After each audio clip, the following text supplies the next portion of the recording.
Welcome to Advocate with Dr. Rufus Lowe, where we aspire each and every day to eradicate the silence of good people who allow bad things to happen. And in doing so, we can together provide a new and glorious path forward for all. Our conversation will be based on the teachings of my latest book entitled Shadow Tolerance, Your Guide to Accepting Racial Difference. I'm Maurice Dubois. I'm John Dickerson. The gathering of America's top generals and admirals at the U.S. Marine Base in Quantico, Virginia today was extraordinary, and what they heard from their commander-in-chief and their Secretary of Defense, no less so. President Trump suggested using America's cities as a training ground for the U.S. military. And Secretary Hegseth said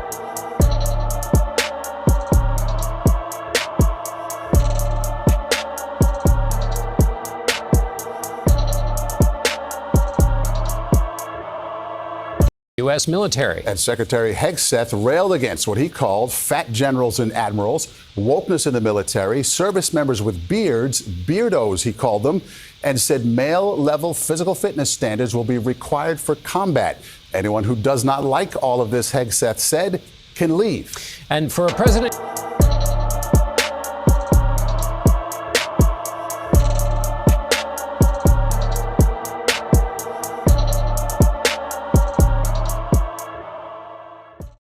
can leave. And for a president used to cheers at his political speeches and adulation from those who work for him, today was different. Charlie D'Agata joins us from the Pentagon. Very different in so many ways, John. Joint Chiefs of Staff Chairman Dan Kane started the meeting by saying it was unprecedented, the scale of senior military officers, what he called the first leaders all call. No one was sure quite to expect in what turned into a political rally.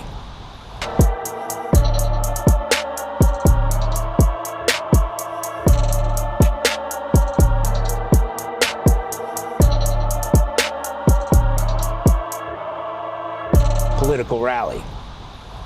Nearly 800 of America's top military leaders were summoned from around the globe, apolitical officers who remained silent as their commander-in-chief took the stage and offered this greeting.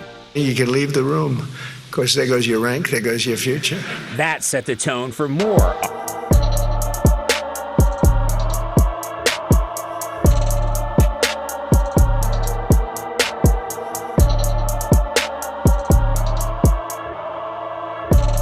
That set the tone for more awkward moments to come, including the president's suggestion that dangerous U.S. cities like those where National Guard are currently deployed should be used as training grounds for U.S. troops. This is going to be amazing.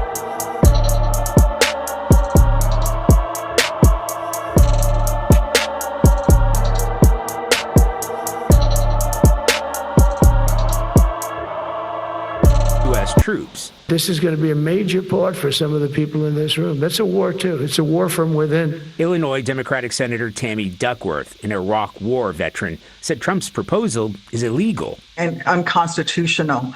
You cannot deploy our military onto the streets of our cities. Defense Secretary Pete Hegseth opened the meeting and ripped into diversity initiatives put in place by previous administrations. No more identity months, DEI offices, dudes in dresses. No more climate change worship. No more division, distraction, or gender delusions. That includes, he said, a return to the highest male physical fitness standards. I don't want my son serving alongside troops who are out of shape, or in combat unit with females who can't meet the same combat arms physical standards as men. And he took a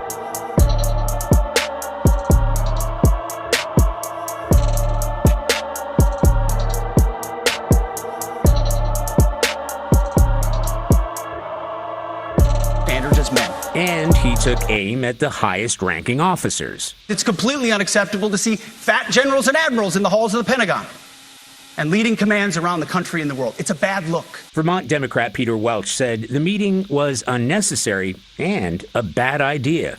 It's a further effort to politicize the military. It's very, very alarming. There is no reason to bring all of these people at enormous taxpayer expense to Washington to get a pep talk.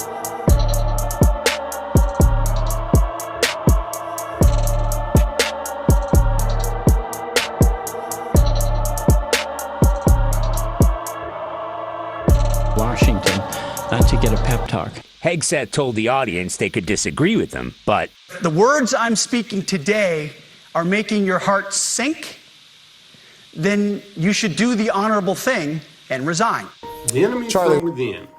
That's a phrase President Trump loves to use, and it's not just about political opponents anymore. He's using it to describe Americans who simply disagree with him. Sometimes that disagreement is personal, sometimes it's political, but lately it's gone bigger. It's about whole regions now. Think about it: blue states, blue cities, the ones that traditionally vote Democratic. Those are his new targets, and here's where it gets deeper. A lot of those same cities are home to people of color, to marginalized communities, black and brown Americans living in nation's urban centers and nearby suburbs. So all of a sudden now we have a face. So when he talks about the enemy from within, it's not just a political statement anymore. It's a message, one that many people hear as pointing directly at them. It's as if entire communities are being cast as the problem simply for existing, simply for not fitting into his version of America. And here's the truth. Once you start labeling your citizens as enemies, you've already stopped seeing them as equals. Stop seeing them as humans. That's not leadership. That's fear disguised as patriotism. But the strength of this country has never come from uniformity. It's come from our differences, from the messy, passionate, often uncomfortable clash of ideas that somehow keeps moving us forward. So maybe the real enemy from within isn't disagreement. Maybe it's the mindset that says disagreement makes you American. Because in a true democracy, dissent isn't the enemy, it's the evidence that freedoms is still alive. In late September 2025, Secretary of Defense Pete Hegseth convened hundreds of U.S. generals and admirals at Quantico, delivering a speech that blended populist theatrics with military command language. The event, attended and amplified by President Donald Trump, was presented as a call to restore strength and readiness to the U.S. Armed Forces. Yet beneath the surface, it revealed something darker and authoritarian, a reinterpretation of military loyalty, one that prioritizes personal allegiance over lawful duty. Trump's language and Hegseth's tone were rife with hypocrisy. They attacked wokeness, questioned the integrity of military leaders, and hinted at punitive action towards cities that failed to support Trump politically. Most disturbingly, Trump resurrected a phrase that has long haunted his speeches, the enemy from within. So just like anything else, let me see what I can do to define this term. When Donald Trump speaks of the enemy from within, he is invoking a rhetorical weapon, a populist and authoritarian frame that redefines political dissent as betrayal. In his usage, the enemy from within, it refers not to foreign adversaries or spies, but to Americans who challenge his authority. These include journalists, educators, military leaders, political opponents, and even federal agencies that operate independently of his control. The phrase draws from Cold War paranoia, echoing McCarthy-era accusations that anyone questioning the government or the government line was a subversive. By using this phrase, Trump is effectively recasting disagreement as disloyalty and policy debate as treason. It's a linguistic trick that transforms democratic pluralism, the idea that Americans can disagree about policy or power, into a supposed existential threat. In doing so, he manufactures a sort of jurisdiction for extraordinary measures, for censorship, suppression, and his comments at Quantico imply even military action against fellow citizens. Next, what does this do? This is a turning of military into a political obedience. At Quantico, Hegseth and Trump framed their address as a return to discipline. They condemned fat generals and political weakness within the ranks, presenting themselves as champions of military strength. But beneath the rhetoric was a demand for something antithetical to discipline. It also included something we refer to as blind obedience to political will. Trump's insinuation that the military should act against lawless American cities, specifically those that voted against him, is not a policy proposal. It's a threat dressed as patriotism. It invites military commanders to imagine themselves not as servants of the Constitution, but as enforcers of partisan vengeance. This is the core of hypocrisy. Trump and Hegseth invoke the Constitution when it suits their narrative, but disregard it when it limits their power. They demand that military officers break with lawful order in the name of saving the nation. A justification lifted straight from the authoritarian playbooks. So let's think a little bit about this and how we will go further. The enemy from within as a political strategy.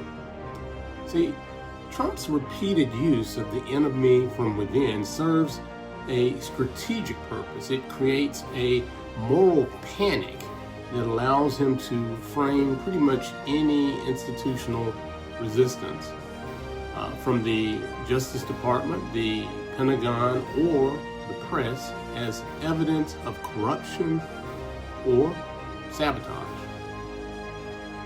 This tactic accomplishes let's just say it accomplishes three things. One, it delegitimizes critics. If opposition is the enemy, then dissent automatically becomes suspect. It justifies control. Once internal critics are labeled enemies, extraordinary measures such as censorship, purges, or intimidation become defensible. It rallies followers through fear by painting half the country as traitorous. Trump cultivates a siege mentality that binds his supporters more tightly to him. The hypocrisy is that Trump positions himself as a defender of freedom while systematically narrowing the definition of who really counts as a real American. Number 4, the danger of this militarized partnership. Trump's rhetoric and Hegseth's complicity represent not just political theater, but a genuine erosion of the boundary between civilian authority and military neutrality.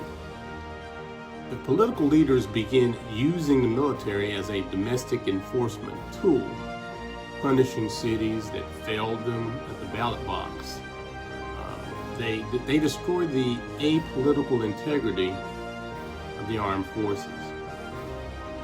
The Posse Comitatus Act and the U.S. Constitution exist precisely to prevent this. Soldiers swear an oath to defend the Constitution, not the person occupying the Oval Office. When Trump and Hegseth demand that officers set aside lawful restraint to defend the nation from within, they are, in effect, asking for an illegal and immoral coup against American democracy itself. Number 5, hypocrisy at the core. The irony of Hegseth's Quantico address is almost Shakespearean. Here is a man railing against political generals while openly politicizing the military. Here's Trump warning of the enemy from within while attempting to turn America's armed forces inward against its own people. Their definition of patriotism is self-serving. Their vision of loyalty is selective. And their calls for strength, at their core, expressions of weakness, the fear of accountability disguised as moral courage. So, in conclusion, I'd like to say the real enemy within, and would like to ask that, if we take Trump's phrase seriously, the real enemy from within is not the journalist, not the protester, or the general who refuses an unlawful order. It's the creeping authoritarian impulse that demands absolute obedience at the expense of the rule of law. Pete Hegseth's performance at Quantico was not a defense of freedom, it was a warning sign. The greatest threat to American democracy has never been disagreement. It has always been the idea that disagreement itself is treason.